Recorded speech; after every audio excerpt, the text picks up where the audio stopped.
नमस्कार दोस्तों, स्वागत है आपका मेरे यूट्यूब चैनल लीगल टैबलेट्स पर। मेरा नाम अंजलि शर्मा है और आज हम इस वीडियो में बीएनएसएस के 15 सेक्शंस को पढ़ने वाले हैं। तो इन 15 सेक्शंस को हमने 5-5 में डिवाइड किया है, तो टोटल 3 सेट्स बने हैं। तो पहला सेट जो होगा 1 to 5 सेक्शन जो प्रिलिमिनरी पार्ट से रिलेटेड है, हम वो पढ़ेंगे। फिर जो दूसरा सेट है 21 to 25 जो कि पावर ऑफ कोर्ट्स बताता है, हम उसको पढ़ेंगे। फिर जो तीसरा सेट है 125 से 129 के जो सेक्शन है, जो कि security for keeping peace and behaviour है, हम उनको पढ़ेंगे। तो अभी हम स्टार्ट करते हैं अपने पहले सेट से, जो कि प्रिलिमिनरी से रिलेटेड है।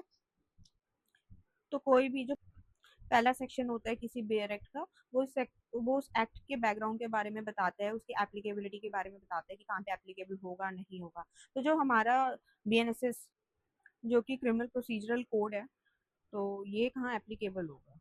तो ये पूरे इंडिया में एप्लीकेबल है, पर जो नॉर्थ ईस्ट के कुछ पार्ट है, जैसे वहाँ के ट्राइबल एरियाज हो गए, नागालैंड हो गया, वहाँ पर ओनली चैप्टर 9, 11 और 12 ही एप्लीकेबल है। बाकी कोई भी प्रोविजन वहाँ अप्लाई करना होगा तो वहाँ की स्टेट गवर्नमेंट मॉडिफिकेशन के साथ अप्लाई कर सकती है। तो अब हम आते हैं सेक्शन 2 पे। सेक्शन 2 डेफिनेशन क्लॉज है। तो पहली डेफिनेशन जो 2A है, वो तो ऑडियो वीडियो मीन्स के बारे में बताती है, जो इंक्लूड हुआ है स्पेशल। तो हम डेफिनेशन क्लॉज में देख सकते हैं कि इनके डेफिनेशन क्लॉज में हर चीज़ अल्फाबेटिकल ऑर्डर में ही अरेंज्ड है। अब आप देखो, जैसे जैसे ए से ऑडियो वीडियो मीन्स हो गया, बी से बेल हो गई, सी में बेलेबल ऑफेंस हो गया, जिस ऑफेंस में बेल मिल रही है, ठीक है। फिर डी हो गया, क्योंकि बेल ऐसी थोड़ी ना मिलेगी, बॉन्ड तो भरवाना पड़ेगा, तो 2D में बेलेबल बॉन्ड हो गया।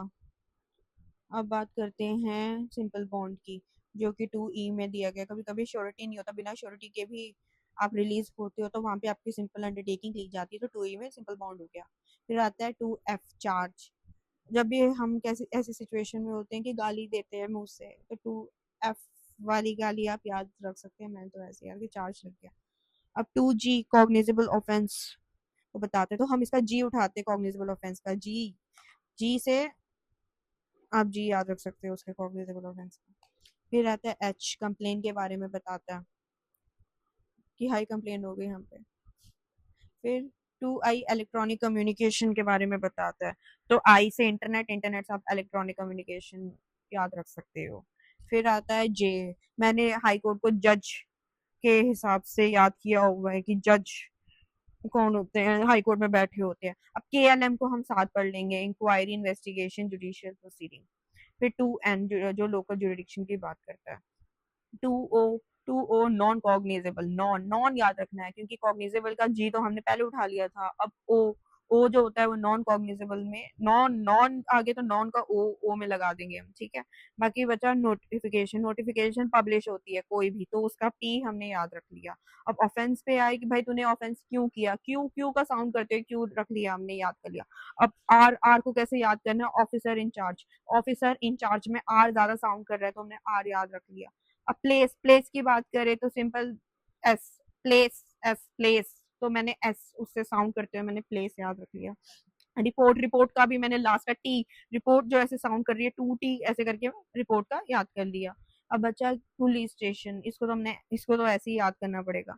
तो TUV जो है वो P, police report, police station, public prosecutor.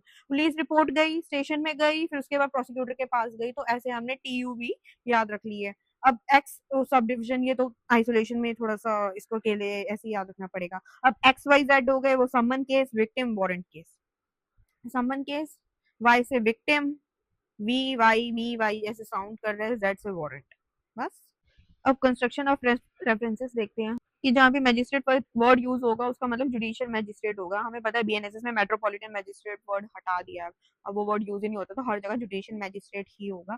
First class भी हो सकता है, सेकंड क्लास भी हो सकता है। और इसमें बताया गया है कि जुडिशियल मैजिस्ट्रेट कौन होते हैं और एग्जीक्यूटिव मैजिस्ट्रेट कौन होते हैं। तो जुडिशियल मैजिस्ट्रेट वो होंगे, का काम होगा एविडेंसेस को अप्रिशिएट करना, जुडिशियल प्रोसीडिंग्स कंडक्ट करवाना, और होगा पनिशमेंट देना, ओपिनियन बनाना, डिसीजन देना, जजमेंट पास करना। ये सब जुडिशियल मैजिस्ट्रेट के काम होते हैं। और एडमिनिस्ट्रेटिव एग्जीक्यूटिव मैजिस्ट्रेट होते हैं, उनके काम एडमिनिस्ट्रेशन से रिलेटेड होते हैं, किसी भी एरिया के, जैसे लाइसेंस देना, जैसे एक्साइज, जब हमने एक्साइज एक्ट पढ़ा तो वहाँ लाइसेंस की बात होती है, आर्म्स एक्ट पढ़ते हैं वहाँ भी लाइसेंस की बात होती है। तो जो ऐसे फंक्शंस होते हैं वो एग्जीक्यूटिव मैजिस्ट्रेट करते हैं, वहाँ के डिस्ट्रिक्ट मैजिस्ट्रेट करते हैं, तो वो उनके काम होंगे।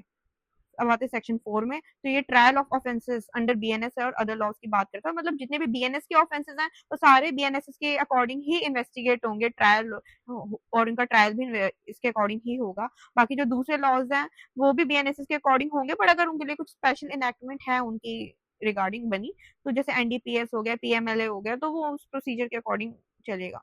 अब सेक्शन 5 की बात करते हैं। तो सेक्शन 5 यही बोलता है कि अगर कोई स्पेशल लॉ है या कोई लोकल लॉ है, तो जब तक बीएनएसएस में एक्सप्लिसिटली बोला नहीं गया है कि ये वहाँ अप्लाई होगा, वो उस चीज़ को ओवरराइड नहीं करेगा। मतलब वो जो स्पेशल लॉ है, जो लोकल लॉ है, वो इफेक्टेड नहीं होगी, वो अपना चलती रहेगी। तो ये सेविंग क्लॉज है, जैसे वही पॉक्सो, एनडीपीएस, ये सेक्शन 4 और 5 लगभग सेम। तो इस वीडियो में हमने 5 सेक्शंस पढ़ लिए, बाकी आगे के सेक्शन हम पार्ट 2 में पढ़ेंगे, इसी वीडियो के जो पार्ट 2 होगा उसमें।